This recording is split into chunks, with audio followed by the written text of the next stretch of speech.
adik-adik. Wah, apa kabarnya adik-adik? Luar biasa ya, sehat semua ya. Puji Tuhan.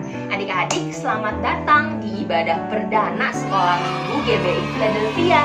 Kita mau bersama-sama memuji Tuhan dan mendengarkan firman Tuhan. Siapa yang semangat di sini? Ayo angkat tangannya. Kakak juga sama. Semua semangat, kita mau sama-sama memuji Tuhan. Tapi sebelum itu kita harus apa dulu, ayo? Ada yang tahu nggak? Kita harus berdoa dulu. Yuk adik-adik, sikap doa yang baik, duduk yang rapi, yang manis. Udah siap adik-adik? Yuk kita berdoa bersama. Tuhan Yesus, terima kasih untuk segala berkat dan kebaikan-Mu Tuhan. Kami ada karena Engkau baik Tuhan. Atas pemeliharaanmu kami boleh sehat. Tuhan Yesus, sekarang kami mau memuji Tuhan. Kami mau mendengarkan firman Tuhan. Berkati kami Tuhan. Di dalam nama Tuhan Yesus kami siap untuk memuji nama-Mu. Haleluya, amin. Adik-adik, yuk kita sama-sama saksikan kesaksian pujian yuk dari teman-teman kita. Adik-adik juga ikut memuji Tuhan ya. Yuk.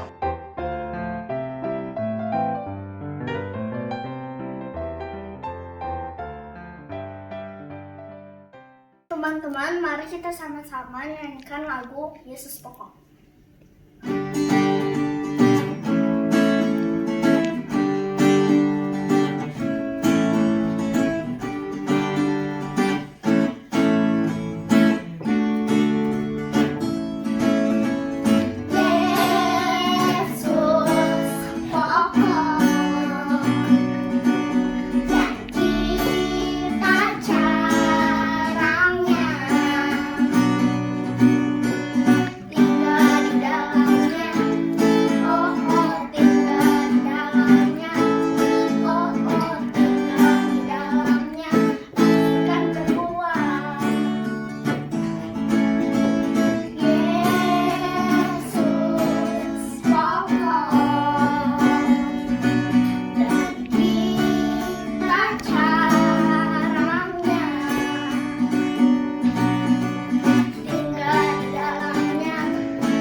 Perumpamaan tentang pohon ara yang tidak berbuah diambil dari Lukas 13 ayat 6-9.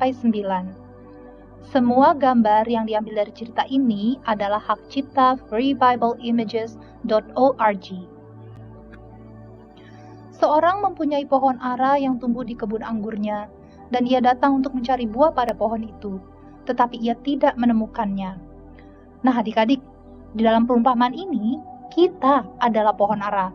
Suatu saat Tuhan akan datang dan mengharapkan kita mempunyai buah yang baik buat Tuhan. Lalu ia berkata kepada pengurus kebun anggur itu, "Sudah 3 tahun aku datang mencari buah pada pohon ara ini, dan aku tidak menemukannya. Tebanglah pohon ini. Untuk apa ia hidup di tanah ini dengan percuma?" Jawab orang itu, "Tuan, biarkanlah dia tumbuh tahun ini lagi. Aku akan mencangkul tanah sekelilingnya dan memberi pupuk kepadanya. Mungkin tahun depan ia berbuah. Jika tidak, tebanglah dia." Nah, yang Tuhan inginkan adalah supaya kita menghasilkan buah yang baik. Pengurus kebun itu mengambil parang dan memangkas batang-batang yang mati, yang kecil dan tidak berguna. Tuhan juga memberi kita waktu untuk bisa berbuah, tapi kita harus buang kemalasan, kemarahan dan kebencian dalam hati, ataupun dosa-dosa lainnya seperti mencuri, berbohong. Semua harus dipangkas dari hidup kita. Setelah dipangkas, pohon ara itu terlihat kecil dan hanya mempunyai beberapa cabang yang kuat saja. Tapi pengurus kebun tahu, dari pohon ara itu akan segera tumbuh tunas baru. Sama seperti pohon ara ini, saat kita melepaskan dosa-dosa kita, maka kita akan tumbuh bersama Tuhan. Kemudian dia menggali tanah di sekelilingnya dan memberikan pupuk dan air. Seiring berjalannya waktu, dia berharap pohon ara akan menghasilkan banyak buah. Kita juga harus memberi pupuk dan air agar menghasilkan buah yang baik, yaitu dengan membaca firman Tuhan dan berdoa. Sekarang kakak tanya, apakah pohon ara hanya diberi pupuk dan air sekali saja? Tidak.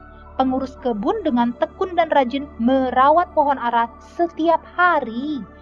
Bukan hanya sesekali ya, tapi setiap hari. Di tahun berikutnya, ketika si pemilik kebun datang untuk melihat pohon ara itu, pengurus kebun menunjukkan betapa banyak buah yang dihasilkan pohon ara. Ini menunjukkan bahwa kita harus bijaksana dalam mengisi waktu kita. Kalau kita tidak tekun dan rajin untuk baca firman Tuhan dan berdoa, kita tidak akan menghasilkan buah buat Tuhan. Yesus menceritakan perumpamaan ini untuk menunjukkan bahwa untuk menghasilkan buah yang baik diperlukan kerja keras dan kesabaran.